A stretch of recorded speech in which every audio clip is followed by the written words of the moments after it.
Hey, welcome back for another episode of Rate My Base. So today we're going to go in and fight Emilio V M. I'm going to go and search for Emilio. The spells and all the troops have been exactly the same for the last few episodes. I'm going to pull up Emilio. You have to actually clear out favorites lists. We just got done attacking Nikki of the West. We get rid of her.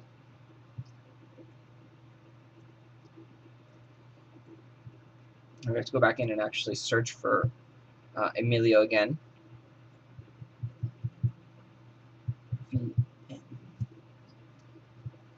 So 2142, 5-star ranking up there, which is impressive. So definitely means a high-ranking player played a lot, put a lot of effort and time into the game to get the 5th star. So that's the first thing that stands out. The road setup looks nice, a little vulnerable to Apocalypse Scroll, but it is good to have the stuff bunched together to kill the hero.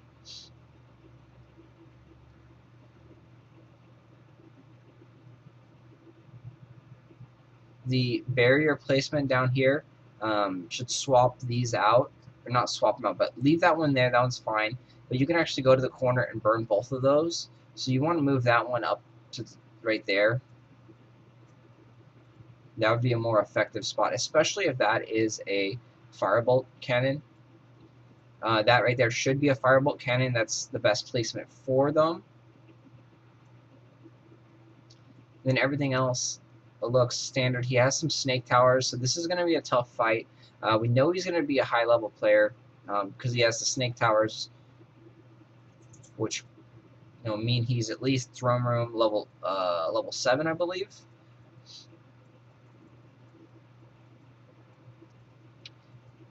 Pretty standard setup with knights, pyromancers, and frosters. The frosters are interesting addition. No arblasters and no archers, which is kind of surprising.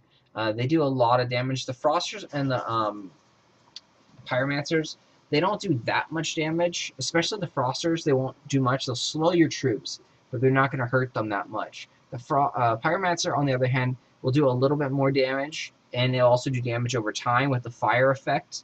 But if you have a lot of firebolt cannons, you can't be double burned. So if they're already on fire from the firebolt cannon, they can't be burned by the pyromancer or vice versa.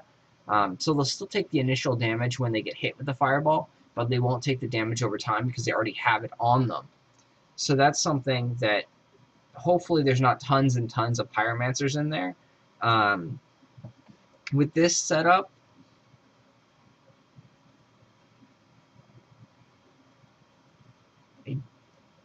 debating if I want to go with pyromancers. I think I probably will add pyromancers into this fight.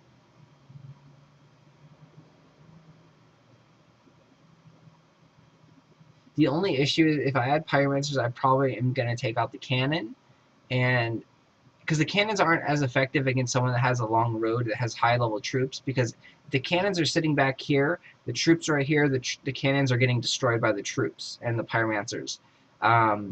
But the only issue is if this is a firebolt cannon, I won't be able to kill it until I get all the way over there, so I'll be able to do massive damage to all my troops. Because the pyromancers, I believe they almost never target that troop because it's too far away, that tower. They could actually hit it if I remember correctly, but they have to be right on the corner. You really have to push them up towards the corner to attack that tower. Otherwise, they're not going to. So it's a real big choice, but we'll go ahead and actually use the pyromancers. As you see, they do 74 points of damage on their initial hits.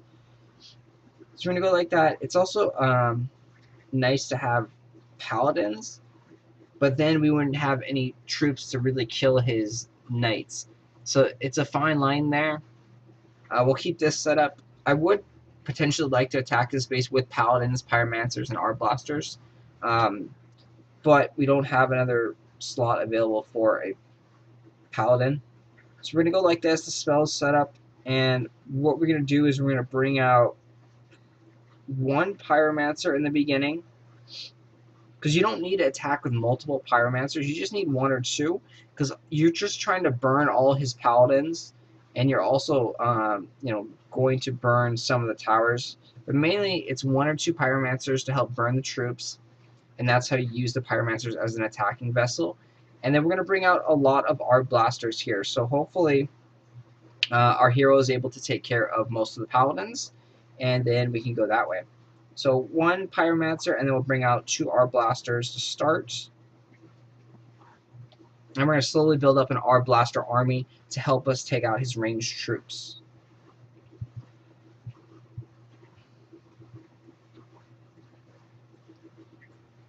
Get the first sword rain off there. So you can see, since we were able to burn both of those buildings, we were able to get through that fairly quickly. So yeah, he's got a firebolt cannon up there, which is great. Best placement for those.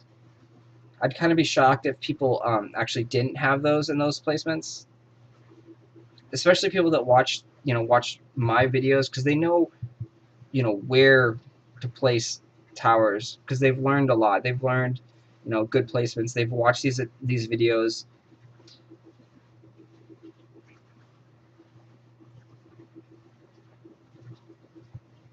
So we're going to save our Firestorm up so we can kill that. Very, very nice placement here. He has two Firebolt towers pretty much back to back and a barrier protecting them. So now I have to wait for my Firestorm once again to get off cooldown. And again, very, very nice placement of that one. That works out really, really well. We do have to actually head back now, heal up some. And his ranged troops are doing an extremely good job of taking care of my troops. Probably shouldn't have sat there for as long as I did.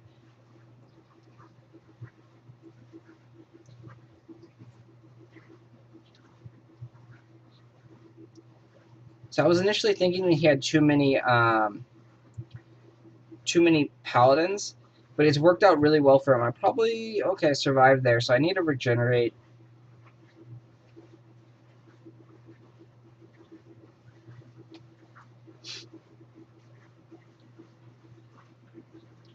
So get my sword in and come back here, kill these.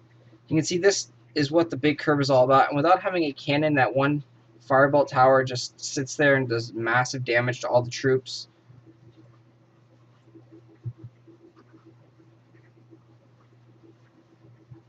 You can see we really can't do anything at all with all the firebolt cannons he has and the barriers that are protecting them. That is perfect placement for his towers. Very, very strong base here. I really don't see anything wrong with his base at all. This is a great base. Definitely a 10 out of 10.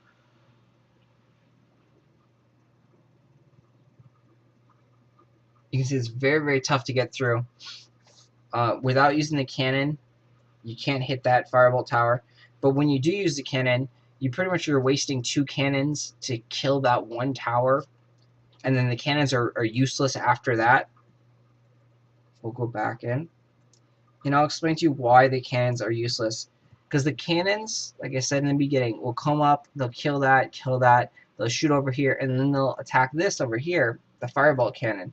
But the firebolt cannon is actually going to take out one and potentially two right as they take it out. So you're going to lose both of your cannons right there. So, and then if you ever summon any more cannons, they're going to slowly make the climb and walk the road and come down this path. But you're going to be fighting over here with your hero and your troops.